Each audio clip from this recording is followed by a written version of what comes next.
tagg Chine te foofu tamit may wax mooy dichotomie après ça nous amène maintenant à revenir ci du mooy pendant que Diomaye s'est fait ramasser fële CEDEAO ba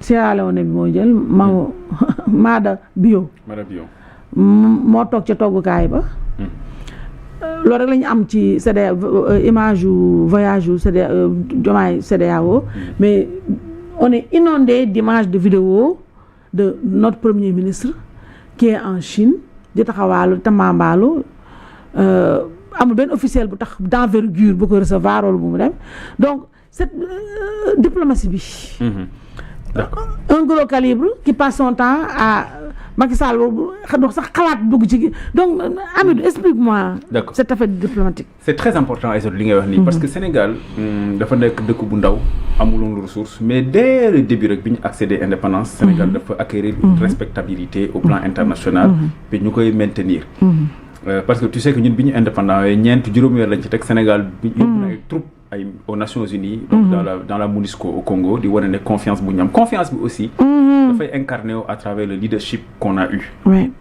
ñu incarner à la tête de l'État ça va être une réponse très longue non vas-y je t'écoute. Sénégal d'abord leadership bi ñu ko doon incarner et surtout on a commencé avec le président Senghor qui a la particularité d'être un des Africains qui a atteint l'universel Senghor premier agrégé africain agrégé de grammaire député du Sénégal à l'Assemblée ministre sous la 4e République française et rédacteur maanaam ñi bind constitution France Senghor ci la bokk. excusez du peu.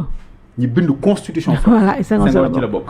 mu ñëw jël réew mi ba ni mu demee. nekkoon bindkat bu mag. quelqu'un comme je le dis qui a été propulsé. au sommet. dans l'universel. tey jii bu fa àdduna bi yëpp dañuy jàng Senghor. ki ci topp Abdou Diouf. gouverneur à 25 ans, premier ministre à 35 ans, nekkoon premier ministre pendant 10 ans, nekk un modèle de compétence, de prestige, yor réew mi. Puis def lu am solo. mooy c'est Abdou Diouf qui a consacré l'ouverture démocratique totale ba ñi koy woowee jàkka jaa ngi noonu. ku mu neex noddal ñu jóge ci dans la théorie des 4 courants. def le multipartisme intégral. Abdou Diouf aussi nekk en 2000 le 19 mars 2000 quelqu'un qui a incarné la grandeur du Sénégal mooy alternance ñu bari mu ñu koon xalaat en Afrique mu perte woo Abdoulaye Wade le lendemain ne ko perte gagné nga félicité ko alors que alternance presque miinuñu ko woon di ko gis ci Afrique te avant loolu Abdou Diouf dafa taxaw dafa dox sur les pas de son maître à penser muy Senghor bi mu ne day démissionné ay ufeet yi dañoo retaan non le Sénégalais qui fait encore le malin parce que kenn xalaatuloon Afrique donc Abdou Diouf dem Abdoulaye Wade intellectuel hors pair li ñu doon wax le plus diplômé de Cap au Caire avocat international professeur d'économie professeur de droit enseignant droit de faculté ex-auteur de plusieurs ouvrages bi ñuy def NEPAD dañoo indi woon le plan Mbeki le plan Bouteflika Abdoulaye Wade indi aussi le plan Oméga moom la ñu fusionné Abdoulaye noonu la tolloon président Sall ñëw à part chef de quartier il a tout été chef de division directeur général ministre d'État premier ministre président de l'Assemblée nationale président de la République et bëggul ku koy wax mais c'est Macky Sall qui a introduit l'Afrique comme membre du G20 c'est lui qui l'a fait c'est-à-dire par égard rek lañ naan c'est l'Union africaine mais c'est le Sénégal moo tax Afrique am siège de membre au G20 comme ni Senghor créé woon la francophonie da ngay dégg ñu koy jàng naan Senghor Amani Diori ak Bourguiba enfin tout ça c'est des égards ce sont des égards mais c'est Senghor qui l'a fait ñu jóge ci président Sall ñëw ci Bassirou Faye voilà maintenant revenant sur li ngay wax ci États-Unis c'est quelque chose qui m'a beaucoup frappé. Pourquoi? Parce que Sénégal dafa am indépendance décidé ne moom du tëju ci boppam Sénégal du Corée du Nord du ay Vietnam ak à l'époque wala Sénégal dafa ubbeeku ci àdduna def la coopération ak le multilatéralisme des axes forts de sa politique et de sa politique étrangère Sénégal nag ubbeeku woon ci li Senghor doon les cercles concentriques mooy maanaam ñun suñu voisins ñoo ñu gën a jege ñu ubbeeku ci UEMOA CEDEAO Union africaine OCI francophonie etc. Sénégal am aussi 4 alliances stratégiques mooy ñoo xam ne mun nañ ne ay xaritu Sénégal dëgg lañu muy ñeenti réew France Maroc Arabie Saoudite États-Unis dinaa la wax nag réew mën a ñoom fu ñu jaar ak moom nañ njëkkee ci France. heure bu ñu xëyee dañuy saaga France. La France doit enlever son genou du coude de l'Afrique. La France ñun ba ñu Macky Sall doon martyriser France waxu ci dara. Toi tu dis souverainiste non? Pourquoi tu appelles quelqu'un pour mu ñëw France ñëw dimbali la. Bon le PASTEF son jeu favori c'était d'attaquer la France. ñëw léegi ne base française yi. nañ dem waaw te xam naa ñu bari ñoo xam ne ci loolu la ñuy yëngu d'accorduñ ci. bref foofu lañ toll ak France. beneen bi mooy.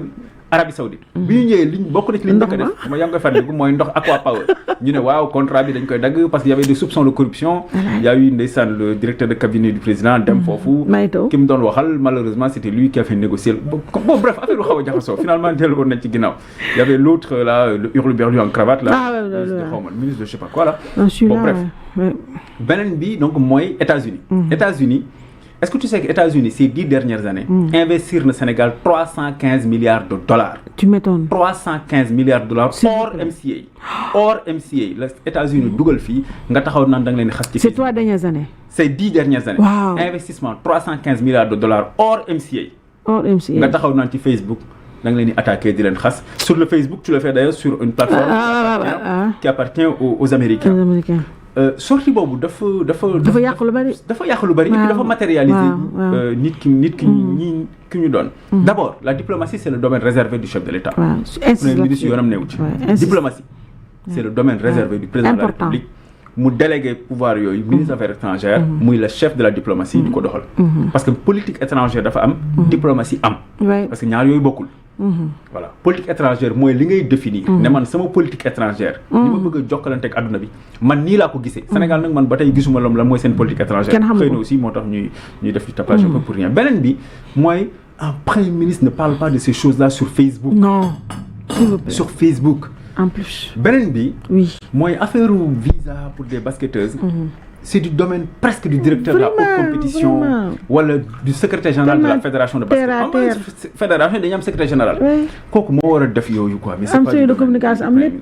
maintenant tout ça nag nous amène à une imprévisibilité, à une lisibilité, à une forme d'incertitude dans la manière dont on conduit notre politique étrangère. te Sénégal wax naa la ko amuloon dara. Sénégal gerte la amoon tuuti. ak phosphate bon bariwuloon trop. mais Sénégal nekkoon réew mu mag sur le plan international. ñu am Amadou Mokhtar Mbow qui a dirigé l'UNESCO. Abdou Karim Gaye. Lamine Diack Abdou Karim Gaye aussi Lamine Diack I2AF. Keba Mbaye. ñoom daal ay doom yu bari. FAO Jacques Diouf. donc Sénégal aussi nekk dëkk bu ñuy respecté. ba lépp lu ñuy def ci adduna bi. dañ ciy boole Sénégal. bañ na ko sax ba africains yi di wax naan dañu bëgg a am conseil de sécurité siège de membre permanent avec conseil de sécurité. am na dëkk yu bari yoo xam ne dañ ñëwoon Maroc yay na ci. parce que dëkk bu mag la. Afrique du Sud au plan de la puissance économique ak Nigéria. mais au plan de la diplomatie et du prestige. Sénégal xëy na sax moo ci gën a yey. parce que Sénégal musul am coup d'état. musul am ay révolution yooyu ñu daax président ba ak yooyu. Sénégal dafa am jàmm ak ñëpp. Sénégal dafa am jàmm ak Palestine ak Israël te ñu ngi xeex. Depuis 47 ces pays-là se battent. Enfin ces entités ces États. mais Sénégal fexe na ba ni mu jaxasoo ak palestiniens te nga xam ko. Arafat ñëwoon fi ñu jox ko passeport diplomatique. Saïd Abbasi l'ancien ambassadeur de Palestine tëdd fii ñu suul ko Yoff. Sénégal malgré tout ça am na jàmm ak Israël. ba Israël am fi ambassade. donc ñun on est ouvert à tous les vents féconds du monde. ñun dañu ubbeeku ci àdduna bi yëpp. malgré que nag am nañ ñi ma lay wax ni mooy qui sont nos alliances stratégiques. mais Sénégal looy caaxaan. maintenant tout ça. nous amène finalement mooy li ma la wax ci illisibilité bi. ak Sénégal ñu def ko benn genre état paria. ñu nga ñëw premier di waxu révolutionnaire. di saluer un peu des putsch dans la sous-région. dafa dem di bisoon quand même. et puis on fait comme si on veut plaire aux Nigériens. nga xam ne mu ngi jàpp en otage Mohamed Bazoum président démocratiquement élu depuis 2 ans ba tey Sénégal mu ngi ci wax. Guy Hervé Kam. avocat bu mag. d'accord avocat waaw nga dem foofu. ñu jàpp ko tuddoo ko faale woo ko. c'est comme si on veut plaire c'est comme si en fait dañuy regretter li Sénégal nekk une démocratie loolu lépp nag. li muy jur mooy Sénégal ñu gën ko isolé sur la scène diplomatique Sénégal bañ a amati poids bi mu amoon te loolu boo ko perte prestige boobu ak poids boobu automatiquement day répercuté aussi sur l'économie parce que mënatoo am yenn facilité yi nga amoon pour que par exemple boo ñëwee nekk président nga am ay problème nga ñu fal la nga dem France ñu jox la 80 millions d'euros nga ñëwaat donc xëy na yooyu aussi day am impact sur l'économie ak aussi sur le Sénégalais dafa bëri titre donc tey jii les seen ak sac bi Sénégalais yi nekk à l'international moi j'en parle à certains les diplomates dañu am kersa presque ils rasent des murs tellement ni ñuy comporté woo dafa am. sur le xaw nag sur la CEDEAO dafa am suma benn mag il est pas sénégalais. mais daf ma yónnee message ne ma le Sénégal nous a pas habitués à tant d'amateurisme. donc da ngay am kersa. xëy na daal war nañu. xoolaat c'est triste ñu jël professionnels yi. diplomates yi nekk ci ministère bi ñu am xam-xam am compétence. ñu gën leen dugal gën leen laaj. et puis ñu def sax s'il le faut les assises de la diplomatie wala une vraie stratégie nationale sur les candidatures sénégalaises. parce que léegi fu ñu dem ñu gagné ñu xoolaat ko bu baax. xëy na tëggaat ko bu ñu ko defee. xëy na Sénégal mais nag ñii moom. da nga yàq sa wax rek. La seule solution. c'est qu'il dégage. c'est qu'il parte. ñu jëlaat réew mi. non ñoom ñu ber leen comme ni ñu leen waroon def. voilà ñoom c'est eux qui devaient être les parieurs en réalité. mais on va parce que bëgg naa ñu ñëw ci remaniement bi et tout léegi maintenant. on en a fini pour le moment sur avec cette question économique. di gërëm nag bu baax sunu. Communauté bi le temps de te laisser. tu prennes un petit café le petit noir. Le kawa. Un petit kawa.